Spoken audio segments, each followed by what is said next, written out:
Pavan Varma, it's so intimidating to talk to you because you've written 18 books. You know, most people get a book out in a lifetime, and you've not even been a full-time author, you've been a bureaucrat, and you've just resigned from the service, and now we're here, you're entering politics. So tell us about the latest book, Chanakya's New Manifesto. Well, Saba, you know, in my view, although I have written many books and many dealing with contemporary India, in a sense, this is my most important book. Because Chanakya's New Manifesto deals with whether India as a young republic is going to survive and flourish. We all know that we are punching far below our potential. We all know that India needs change. We are all groping for a way forward. And to my mind, if we could do 2000 years ago, through Chanakya,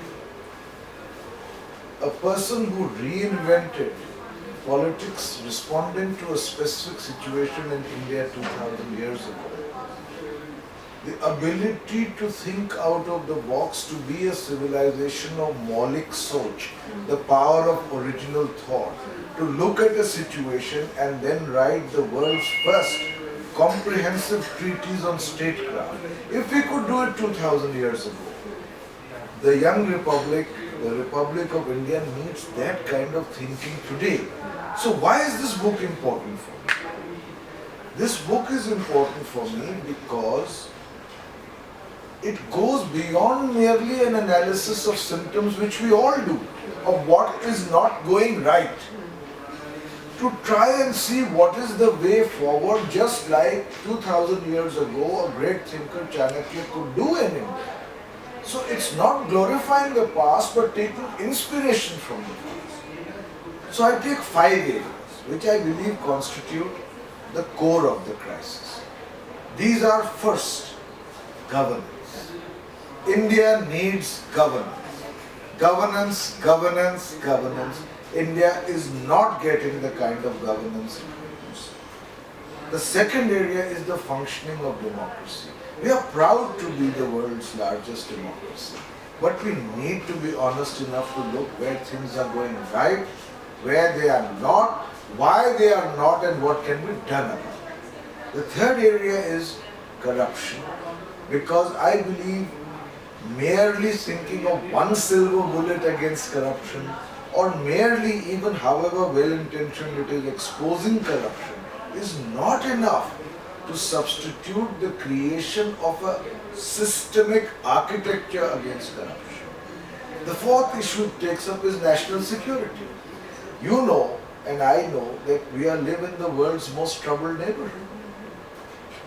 And we need, therefore, in foreign policy, defense and intelligence to be far more coherent and organized, with advanced thinking than in other areas. And the final area it takes is that of creation of an inclusive society, because 60 years after the Republic came into being, to still have the world's largest number of the abjectly poor, the largest number of people who can't read and write, is unacceptable.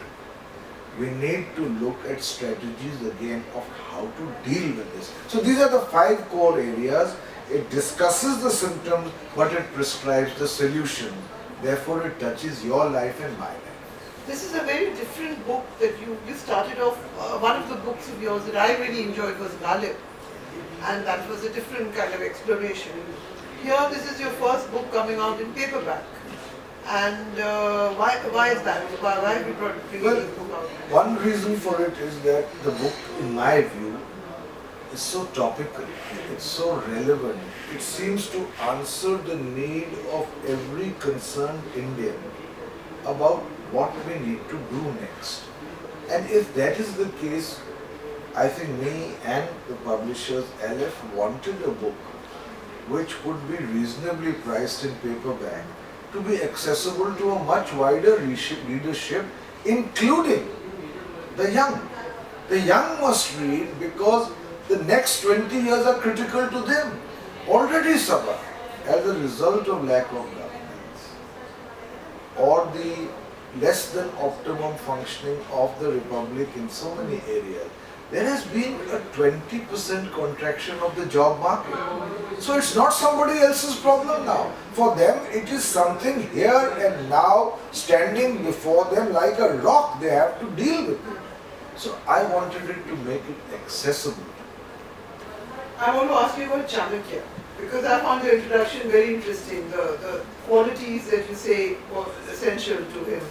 And I always had the impression that Chanakya is some Machiavellian kind of a figure who is manipulating and playing games.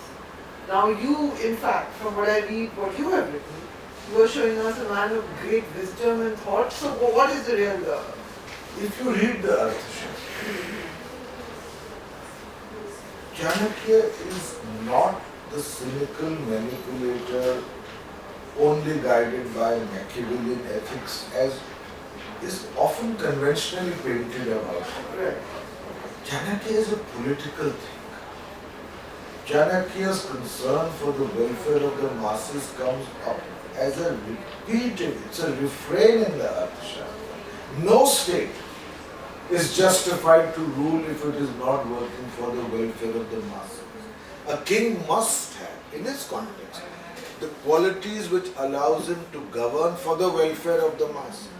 However, there is one area where he is implacable, unyielding, and justifies means to justify the end. And that is where the overarching interest of the state is concerned. And once again, this is not new to India or to countries. Every country pursues its national self-interest. Very few countries, unless they are really short of leadership, will compromise national self-interest on some waffling idea of idealism, which is not good for the nation. So on that he is clear. But otherwise, he is talking of a functioning polity where all the arms relating to the polity work with harmonized efficiency. That is why he wrote the world's first comprehensive treatise on statecraft.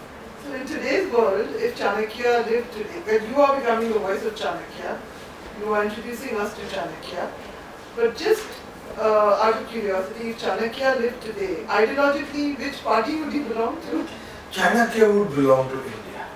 Okay. I say this in this book, Okay. Saba, that the kind of crisis that is gripping India, and often that crisis is camouflaged. In the ebb and flow of our daily lives, we are not gripped with it because somehow one day leads to another. But there is an underlying crisis. First, we must be gripped by it because we see it unfolding every day. If we are faced with a national crisis, we need a response of India as a whole, not a partisan response. There can be many views to a response, but let us begin to discuss the constituents of that response.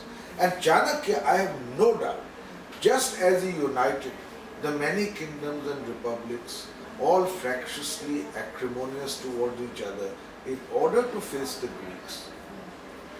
Chanakya at this stage would belong to India because if India survives, all other constituents do. Thank you very much, Pavan.